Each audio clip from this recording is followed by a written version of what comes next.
Prof, help all of us to appreciate some of these interventions, or why government should be taking credit for the stability of the cedi. In fact, the rather good performance of the cedi. What is it that you've done? Well, I'm going to. Good morning.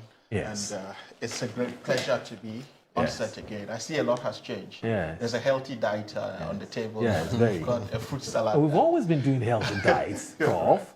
Always doing healthy diets. Okay, so. Yes, fruit salad. Well, I mean. Thanks to Annie. Yeah, I know that's Annie's invention. I could tell where it was coming from. Yeah. Anyway. Well, I mean, I want to be as basic as possible in my explanation of all of this and contextualization of it without being technical. Right. Right, just for us to all appreciate. So the point is, I've always made reference to this point, that we are a government, a 5-month-old government, that has a budget for its fiscal or financial year read in March. I'm contextualizing it in the basic of terms for people to appreciate. I'm not going to say government did A, B, C, D.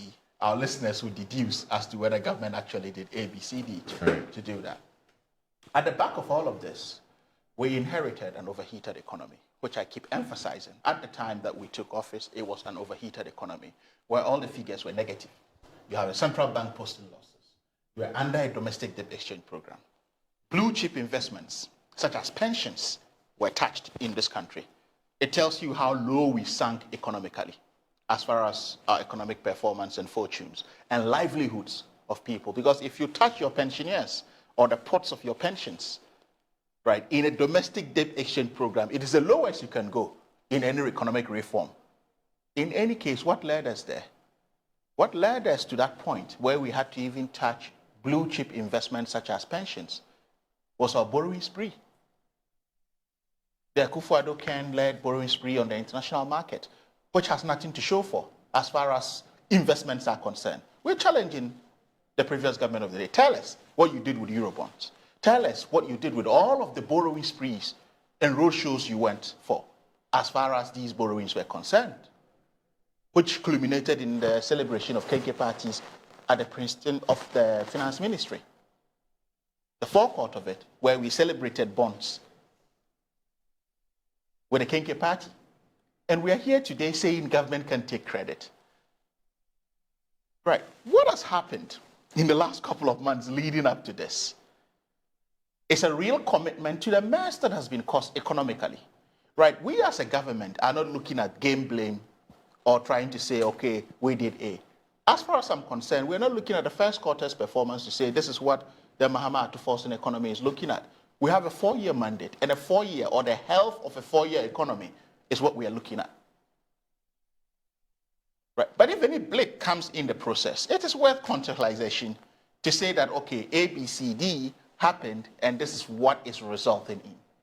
Now, you had a domestic debt exchange program. You are under an IMF program. Mind you, right, it is only under this administration, the previous administration, the MPP government, where they were missing tranches. Because these are boilerplates, right? Occasionally, they are standards, processes. Nobody cracked a sweat to access an IMF facility once you're under a program.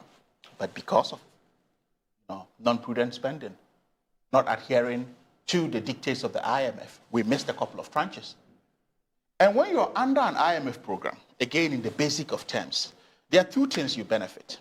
The fiscal discipline, because the IMF would give you a watchman. You say you can look after yourself. So we're going to give you a watchman or a babysitter, if you ask it that way.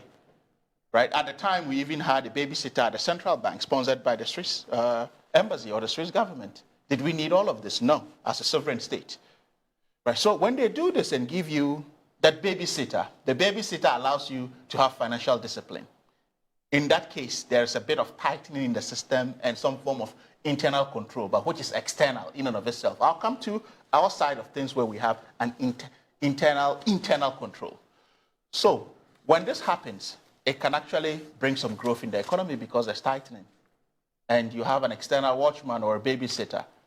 Then what also happens is that speculation, as you were speaking to the analysts on TV, because you have businessmen who would say, okay, I want to watch because we're under a program when is the tranche coming in? When is it hitting the central bank's kitty? So if you have that poultry farmer who wants to expand, they're waiting. When that happens, there's a bit of a respite as far as the city's performance is concerned. And if there's any forex investment to go in, they rush in to do it so they can have the full benefit of it. But what happened? In the run-up to this, we had a dysfunctional market because no one could predict. We missed a tranche. We missed yet another tranche. So the market became dysfunctional. And when this happens, we're overheating the market the more. And exactly what we did in the economy. Well, what did you hear? We're here, oh, we're going to turn a corner. But how do you turn a corner in an overheated economy when you haven't cooled off? So the cool-off effect, which they missed, is exactly what we are doing as a government. We started with what I call signaling, right from the vetting of the finance minister. He's been explicit to say, look, we're going to commit to the domestic debt exchange program. We're going to commit to an IMF program, etc., etc. What did we see? There was real commitment to the domestic debt exchange program. We reactivated the sinking fund, right? Which at the time we took over office had about 60 plus USD, 1,000 USD in it. Very insignificant to do anything about. So if we reactivate it, and where we could pay kind, we paid kind or committed kind payments. And where we could pay cash payments, we did that. Yeah. And that is what prudent economic management is. We committed to an IMF program, right, that we inherited, that was grandfathered to us as a, and under all of this, we still have, I'm not saying that we are avoiding or not factoring in some external factors. We are not an island as an economy, right? We are prone to external issues. You could imagine how they were flogging a dead horse with Russia, Ukraine, as the only thing that happened to them as far as the economy. So we are not saying, but here there are barriers from even bringing economic factors. You say Russia, Ukraine affected you in this manner. And when it comes to us trying to contextualize it, but mind you, I don't even know why this is a big debate. That the city is doing well and who is taking credit and who is not taking credit. Tomorrow, and your cherished listeners, I say again, let me go basic. If we had come in and not fully committed to a domestic debt exchange program, not fully committed to an IMF program, not fully committed to fiscal discipline, internal controls advocated, right, by the president, by cutting down cost expenditure within the executive, cutting down the size of government, among other issues. If we hadn't done all of these, what kind of an economy would we have? So why would you say the government cannot take credit for any of what is happening? It's a bit disingenuous to go that way. I mean, it's Echo 101. Let's go basic on this. Why is it even a debate in the first place? Did Dr. Bawumia not show us the keys of what he locked and gave the keys to the IGP as far as our currency depreciation and issues are concerned?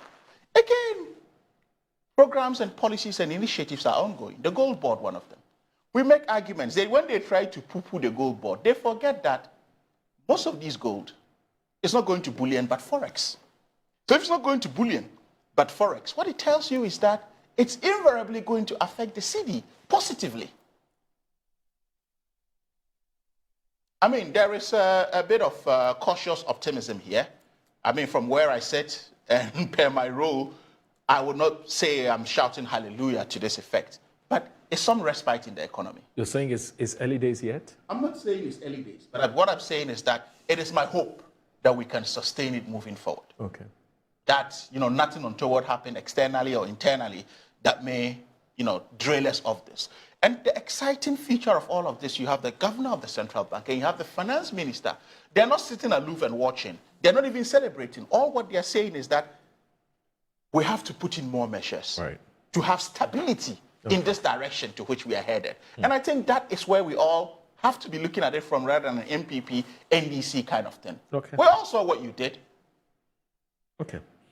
Let me. So where is all of this coming from? It's not an NDC MPP issue. Right. As I said, the Mahama Atuforsen economy is committed to a 4-year economy. Okay. The president has been given a 4-year mandate, and that's his commitment. Right. Along the line, there will be successes. There may be challenges, right? But what has happened or what is reflecting in this, are varied factors. Okay. They are a basket of factors. Right. We can unpack them one after the other to see what has happened. But to say the government has done nothing, or you have, right? The central bank that posted losses, right? The gold for oil program, which was purely mismanaged among other issues. If you have a damaged economy, whatever you are doing was to repair it, not to fix, not to really reflect or build up. It is a full repair of it that we are in the process of achieving, that we are beginning to have some benefits to. So can we leave this, MPP that, and to hold press conferences over this is quite a bit, because you've lost a heavy election. And Ghanaians have given confidence. And you see, another point we're missing, Moro, is that investor confidence. And do this finally. Before Yeah, I'll do it finally. Yes. Investor confidence in this country, right? When you have, and it comes to the posturing of the government. Yeah. Given where we left off, a domestic debt exchange program, which demoralized and killed investor confidence in this country. People no longer wanted to go mainstream formal investments. Check in the last 3 months, 4 months or so, given the real confidence and the signaling effect of the Mahama Atuforsen-led economy, you would see that investor confidence is beginning to bounce back. Check with the banks and see deposit rates, right? See, sign up to investment programs or policies or initiatives of these banks. These are all anecdotal and evidential in statistical terms of real growth and investments in the economy. So these are things we need to look at and contextualize, not to say nobody did anything. Right, when you are bloating and having 100+ ministries, someone came in and said, I'm cutting them to 60. Right. He's still not even hit the 60 mark. Yeah. And you think that's not prudence? That's not an internal control that could help bow an economy or probably put confidence into an economy? Come on, guys. Okay.